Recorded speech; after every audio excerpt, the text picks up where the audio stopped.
Good morning. It's still Tuesday, June the 14th. It's still Flag Day. I want to take a couple of moments and talk to you about the play Hamlet, Prince of Denmark. It's a challenging play. I know it can be tough to read. There's lots of words that are very common. There's some names that are hard to pronounce.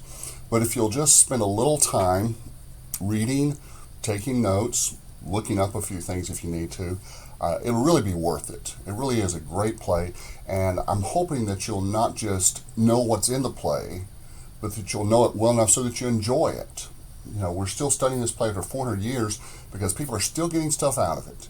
It's still a remarkable piece of literature, and it's meant to be enjoyed. So, Hamlet, Prince of Denmark. I want to share some of my pet theories about the play. I've read it several times, and I've got pretty good support for all my conclusions. First of all, Prince Hamlet does not go mad. He never goes crazy through the play. There are simply too many instances of him saying, I'm going to pretend to be crazy. I'll put an antic disposition on. He tells it to Rosencrantz and Guildenstern, to Horatio, to the guard, to his mother. He repeats this over and over again. And there are too many instances of him behaving rationally. And it's much easier for a sane person to pretend to be insane than for an insane person to pretend to be sane. So I really don't believe Hamlet ever goes crazy. I think he's just a really good actor. And he uses that insanity as a trap to catch the king. Then in Act 3, he stages a play with the help of the traveling actors called The Murder of Gonzago to trick the king's conscience into revealing his guilt. Okay?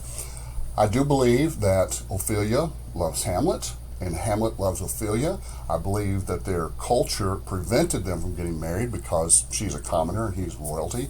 His marriages are arranged by his family, but they really do love each other. Now, Hamlet never really says that he loves her. In fact, he denies it strongly a couple of times. But if you look at his actions, I think his actions speak louder than his words in this instance.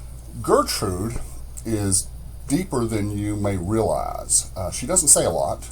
She's a woman. She doesn't have a lot of lines on stage, but she is a little bit rebellious. She's willing to break tradition in several examples. The fact that she got married so quickly. A queen who has lost her husband is supposed to mourn for a year and a day. That's what gets Hamlet so upset. That's why he's still mourning, because he's supposed to. His mother was supposed to mourn for a year and a day, and she didn't. It's never clear if the wedding was 2 weeks after the funeral or 2 months, probably sometime in between there. But yeah, his mother really did not follow the tradition of mourning for the appropriate bit of time. And after Ophelia dies, spoiler alert, Ophelia dies, but after her death, the queen says, I really hope that you would be my Hamlet's wife. Which again, would have been a major breach of tradition, but we see her willing to do that. I really believe that Claudius, well, he was a bad guy when he killed his king and his brother and his kinsman. He committed 3 crimes in one, that's true.